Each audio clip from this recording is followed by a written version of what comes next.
Sekejap. Oh lah cari duit. Allah. Ajabnya cari duit. Oh. Nampak juga Syar. Allah.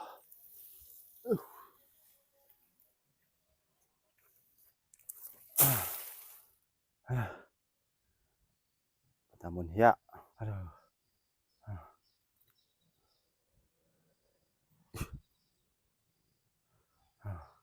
Bila lah nak siap ni.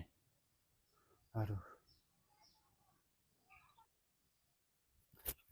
Dia punya. Apa dia buat sini ya? Apa kata dia kau? Tak nampak aku memberonding pelepas sawit ni. Macam nak terkehel pinggang aku ni dah. Buat apa nak susah-susah kerja? Aku ada chance sedap ni yang nak bagi dengan Buddha. Yang menjanjikan masa depan awak. Udah tak percaya cakap dia kau lagi dah. Semalam tah batu-batu apa nama. Tah orang tu mana. Batu-batu apa. Aduh.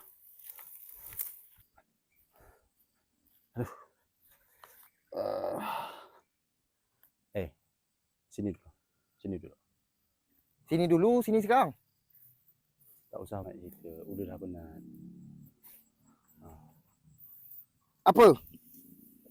Apa nak cerita?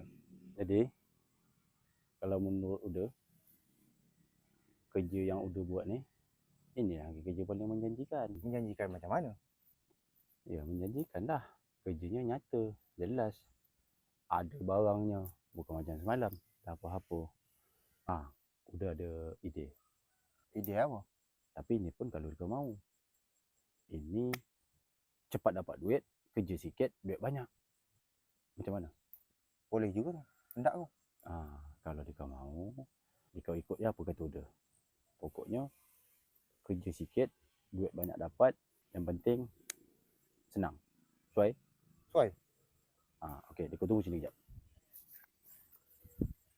Ini rapikan sikit, ini sikit.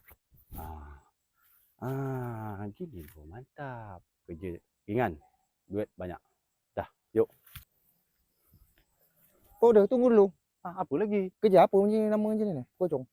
Lemas aku. Tak tahu dia kau. Inilah yang katakan ninja sawit. Kebun tak ada, tapi hasil banyak dapat. Kan bijak?